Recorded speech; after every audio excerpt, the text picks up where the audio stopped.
Musajja mukulu atuyanye bwezikala oluvannyuma lw'ab'ebyokwerinda okumukwata lubona n'ebikutiya by'enjaga ebibalirirwamu obutitimbe n'obutitimbe bw'ensimbi ng'akwatiddwa ebbire bya Ruhanga omutuuze w'omu Nyendo. Kino kiddiridde abasirikale ku poliisi y'omu Nyendo okufuna amawulire nti bano batunda n'okusuubuza enjaga eya buli kika mu kabuga k'omu Nyendo, nga bano bakulembeddwamu adumira poliisi mu divisioni y'e Nyendo Mukungwe Francis Kidega, era basitukiddemu ne batandika okufuuza enju ya bya Ruhanga ngeno basanzeeyo enjaga ey'emisokoto ey'obusige kw'ossa n'ebadde mu bikutiya ebikubyeko obugule.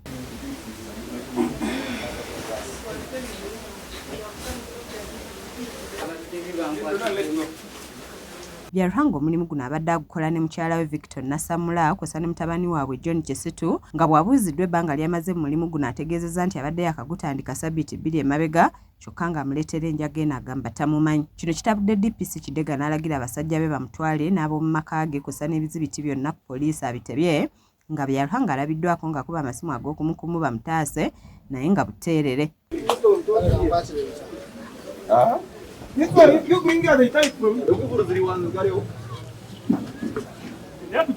Poliisi yeyongeddeyo ku kyalo Kojjomanyi gyegwiridde ku musiri gw'enjaga ogwalimwa mu kisaakaate ky'omu ku batuuze, nga nnyinigwo olutegedde nti poliisi etuuse mu kitundu n'amalamu omusubi ekiwaliriza abasirikale n'abakulembeze okusaanyaawo omusiri gwonna, era enjaga ne bagitikka ku kabangali ne bagitwala.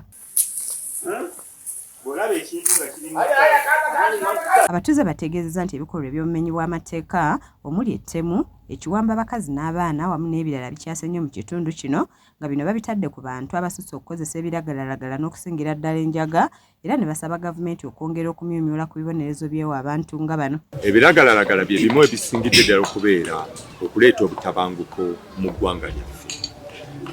Omuntu yenna kasita aba ng'akozesa ekintu kyonna ekijja obwongo bwe kutegeera kwe okuli nakyo ne kimuteekamu okutegeera okulala kiba kya bulabe. Naye nzi kyensaba gavumenti kwe kubeera nga enjaga eyo omuntu oyo bwe bamukwata asibwa.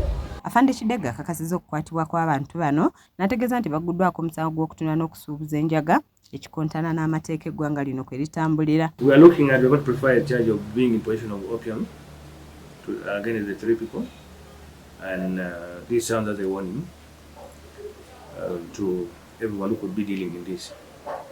Though at the moment we have failed to know the source where it's coming from, he hasn't given us, but we shall interrogate him also so that we get.